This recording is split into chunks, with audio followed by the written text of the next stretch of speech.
तो फ्रेंड्स अभी हम पहुंच चुके हैं नाहरगढ़ के किले पर। अब चलिए अंदर चल के देखते हैं क्या क्या वहां हमें देखने के लिए मिलता है। नाहरगढ़ किला हमारी जयपुर टूर सीरीज का अंतिम पड़ाव था और इसे हम जयगढ़ किले के बाद देखने के लिए आ गए। इस किले का निर्माण महाराज सवाई जय सिंह द्वितीय के द्वारा 1734 ईस्वी में करवाया गया था।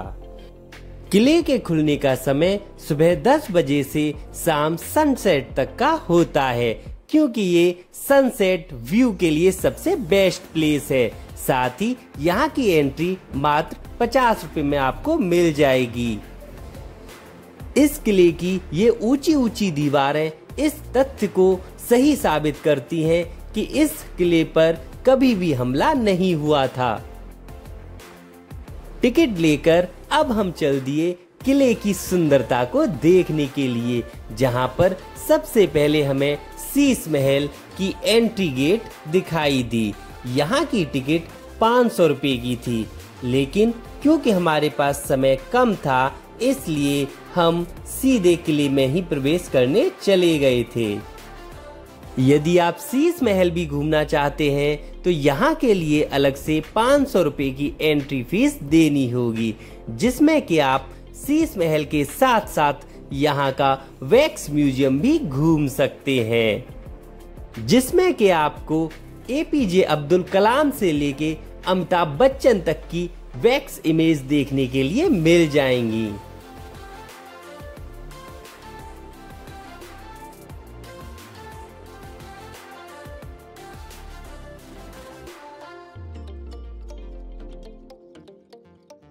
शीश महल से कुछ ही दूरी पर स्थित है दीवाने खास, जहां पर के राजा अपने खास लोगों के साथ मीटिंग किया करते थे। लेकिन वर्तमान में इस दीवाने खास को एक रेस्टोरेंट के रूप में बदल दिया गया है। जी हाँ, ये जगह अब एक खूबसूरत सा रेस्टोरेंट बना दी गई है और आप यहाँ पर बैठकर खाना और नाश्ता भी ले सकते हैं। दीवाने खास को देखने के बाद हमें पता चलता है कि यहाँ पर भी जयगढ़ किले के समान ही जल को संरक्षित किया जाता है। फिर क्या, हम भी चल दिए वहाँ पर उसी जगह को देखने। जी हाँ, यहाँ पर भी टांका वो जगह है जहाँ पर पानी को संरक्षित किया जाता है। साथ ही नजदीक में ही बावड़ी स्थित है, यहाँ पर भी वर्षा के पानी को संरक्षित किया जाता है, जो कि जब वर्षा नहीं होती उस समय काफी काम आता है। और इन चीजों को देखकर हमें ये एहसास होता है कि जल का संरक्षण कितना अधिक आवश्यक है। इसके बाद फाइनली हमने मुख्य महल में प्रवेश किया और प्रवेश करते ही हमने यहाँ की दीवारों पर और यहाँ के खम्भों पर एक सुंदर सी चित्रकारी देखी। बताया जाता है कि ये चित्रकारी प्राकृतिक रंगों के द्वारा की जाती थी, जो कि पत्तियों और फलों व सब्जियों से बनाए जाते थे। महल के आंगन में हमने देखा कि लोहे की ये एक अजीब सी आकृति यहाँ रखी हुई थी। ये क्या है ये तो हमें नहीं पता चला, लेकिन फिर हमने महल के अंदर प्रवेश किया और यहाँ की अंदर की इमारत और उसकी खूबसूरती को देखने के लिए चल दिए। जैसे जैसे हम महल में आगे बढ़ते जा रहे थे, यहाँ पर हमें एक समान कमरे और बरामदे व आंगन देखने के लिए मिल रहे थे।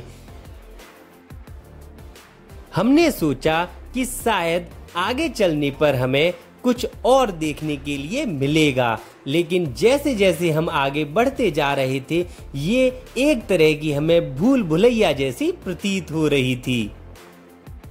फिर बाद में हमें पता चला कि ये एक समान दिखने वाले बरामदे, कमरे व आंगन यहाँ के राजा ने अपनी 12 रानियों के लिए एक समान बनाए थे, जिनमें से प्रत्येक में एक लॉबी, बेडरूम, शौचालय, रसोई और स्टोर था। महल की इन विशेषताओं को देखने के बाद फिर हम चल दिए महल की छत पर और यहाँ आकर जो हमें नज़ारे देखने के लिए मिले वे तो बेहद ही आकर्षक थे। ऐसा खूबसूरत व्यू अब तक हमने जयपुर में कहीं नहीं देखा था। साथ ही हमें यहाँ पर एक कपल प्री वेडिंग शूटिंग कराता हुआ भी दिख गया। यानी अगर आप भी प्री वेडिंग या पोस्ट वेडिंग की प्लानिंग कर रहे हैं तो इस जगह को सेलेक्ट कर सकते हैं। जयपुर शहर को देखने के बाद और कुछ देर यहाँ पर फोटो शूट कराने के बाद अब समय हो चला था सनसेट देखने का। जी हाँ, जिसके लिए हम यहाँ पर आए थे।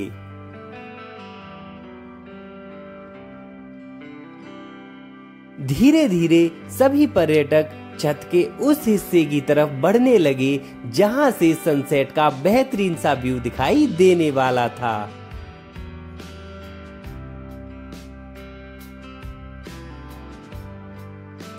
यहाँ के इस सनसेट को देखने के बाद हमें ये फील हुआ कि अब हमारी जयपुर की ट्रिप फाइनली कंप्लीट हुई है। जी हाँ, यहाँ आकर जो सुकून मिला उसने हमारी पूरी जयपुर ट्रिप को कंप्लीट कर दिया।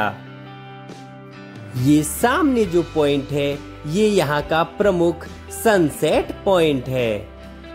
चलिए अब मैं आपको बताता हूँ कि हमने अपनी 2 दिन की ये जयपुर ट्रिप कैसे प्लान की थी।